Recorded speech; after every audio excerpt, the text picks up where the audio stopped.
Aron minon sa paring ko Isu, bangkan sila bang hemkang tirano mangut sila.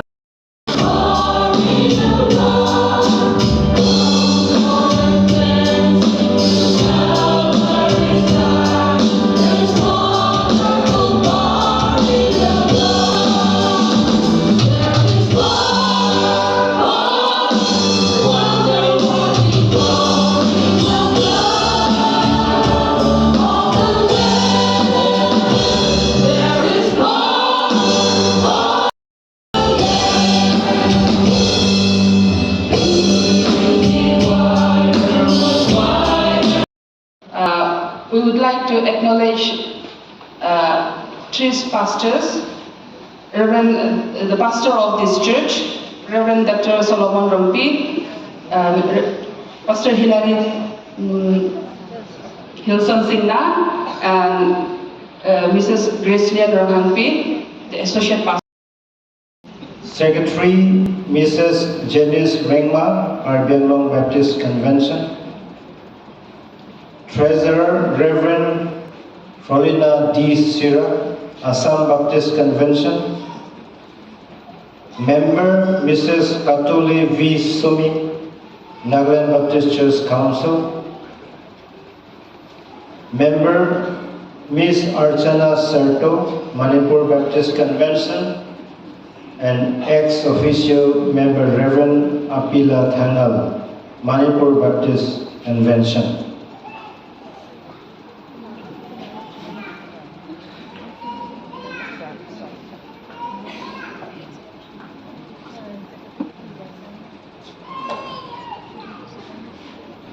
I'd like to read a few verses from the Bible.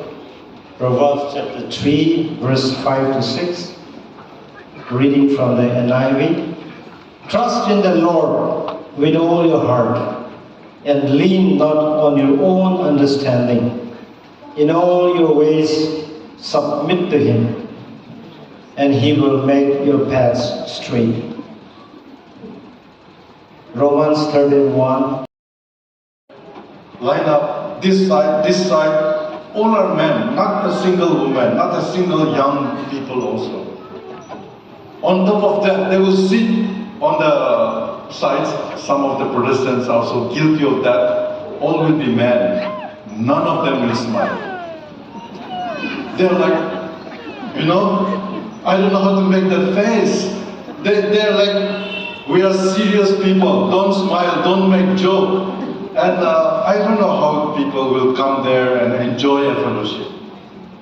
When we come to church, this is what we want. To smile at one another, to freely dance and sing. This is what Christianity wants from us. And I'm so happy to be with you this time to experience the joy and the friendship that you have expressed through your services to one another. A long list of vote of thanks was given from our Madam Abila, but I have another long list, and I wish that I could read that out for you. Let me just quickly go through some of them, if you don't mind. The BWFNEI, the officers of BWFNEI, I want to thank you all for inviting me. Rather than me blessing you, I have received blessing. And my wife with me, we have really enjoyed our time together. Your friendship, the fellowship, not only with you members, but also with all the women from the different conventions and associations, different tribes and many of you students and now co-workers. I cannot name all of you, but it's like overwhelming for me to meet so many of you here again and to see the works that you are doing. Our pianist is Sharon, and she's my daughter's friend. So my daughter, somewhere she saw, she said, oh, that is my friend. So Sharon, thank you very much. Pianist here. So many connections are there. And so while thanking you all, I also want to tell more about myself as well, and maybe learn about you. So let me, in a way, begin by asking a question to you. So this is not for those single girls. For single girls, I'm going to talk to you like I talk to my daughter. Don't break your heart, don't give your heart here and there, and protect it. Because the world, we have lived many generations, thousands of years, thousands of generations have come, but our humans, we are so ignorant. We don't pass on our knowledge. And we know that there are certain things, if you do, it's going to break your heart, it's going to break your life, but we do it. So our heart, our minds, our bodies tell us to fall in love or to be in a relationship, but our heart, our mind, our body does not prepare us for what happens when it breaks. So that is the sad part. So anyway, so that's for the unmarried people. For the married people who are so happy and we know that we are in paradise, I want to ask you, like, how many of you have like love marriage? You fell in love and you got married. Let us raise your hands. I'll excuse the men. the ladies, how many have love marriage? Only so few of you? Oh wow, okay, quite a good number. So okay, the others are like either single or arranged marriage. Wow, arranged marriage still there. Okay, I also have a few in my family who are from arranged marriage because my sisters refused to fall in love. My brothers, two of them also refused to fall in love. So my aunties are like, hey, you need to get married. You are going to reach like 50. So so they had to find wives for them. So like there are people like that even now. And I think arranged marriage is not a bad thing. But so I was telling you about my wife.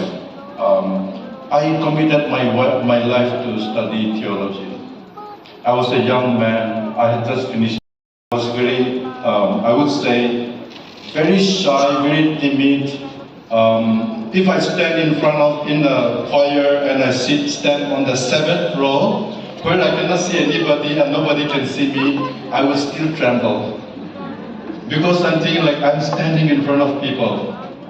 Then I went to Eastern Theological College and my wife was there. She was doing her final year. And I was in my first year, so you know how smart I am, although I was shy. So like, she was really pretty. She's prettier now. And then I'm like, oh, she's a Garo, and I don't know Garo in that time. You know, I knew that there were Khasis, but I didn't know that Garos existed. So some other Garo men were there. I made friendship with them because they're also Garos. Now I go, oh, they're from Meghalaya, they're Garos. So I made friends with some of them. Some of my good friends were Khasis, of course. And then we met there in the college, and we saw each other's inner beauty. Because outside we were not so handsome or pretty, but we saw that inside quality, you know, the inner beauty is what counts, right? Not the outward beauty. So we saw the inner beauty. And so I think that God gave me a partner, not a helper. Some people treat their wives as helper, and sometimes I'm also, as a man, I'm tempted to do that. Like we were talking very easily, like I think Reverend Jatsil was talking about, or no, Renze was talking about her husband, like come home, and we come home, hey, more than man, even if you're cooking and serving, more than what the deacons are doing, that sharing a few pieces of bread, small cups, and you're giving them full meals with big pots. That's the real Lord's Supper.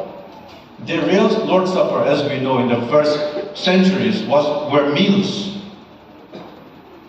And women were serving those meals as well. And we are not doing that in the church, but we don't call that Lord's Supper. When the church opens its doors to more women, we will see our church grow. Our strength doubled. As we were singing at the beginning, we were doing the action songs. Thank you very much to our praise and worship leaders,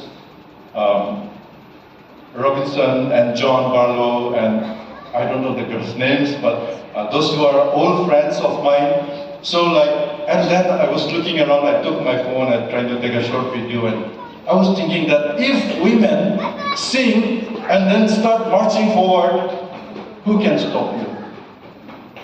Nobody can stop you. The cooperation you have, the love that you have, men are not able to do that. And I think honestly men are scared of women sometimes. We ought to be scared because women have creativity. They have a vulnerability which is not fully vulnerable, but resilience to pain, resilience to experiences, and a heart to give. Women can give and give and give without getting acknowledgement. Whole life women can give. And there is power in that. That is the power that the church needs to take and accept, so that the church will be stronger. The leadership will be better. And so as I'm encouraging you women to take up leadership, I'm also encouraging the men who are here, the fewer men who are here, to be the mouthpieces. Because women have been told to be silenced, let's not expect them that they will suddenly become very brave, very strong and take up the leadership. No, they need our support. And not that we will rule over them, but that we will say that we have a voice, we have a role to play, in which we can say, these are our women. God created us equal. And when God has opened the doors for women, which we have seen in our sessions, how can a human being close the doors that God has closed, God has opened? And the hands and the minds and the heart of men who continues to dare to close the doors which were opened by God, I fear for them. I fear for them. And we are not scared of them, but we fear for them. Because such men cannot this man in the story. Jesus is telling the story, but it is Jesus Christ who is the Good Samaritan. And those who read the Bible will begin to understand that. Jesus is telling a story, but within the story is Jesus himself as a Good Samaritan. Kiểu ra suốt đi ế, thêm em tạm là cho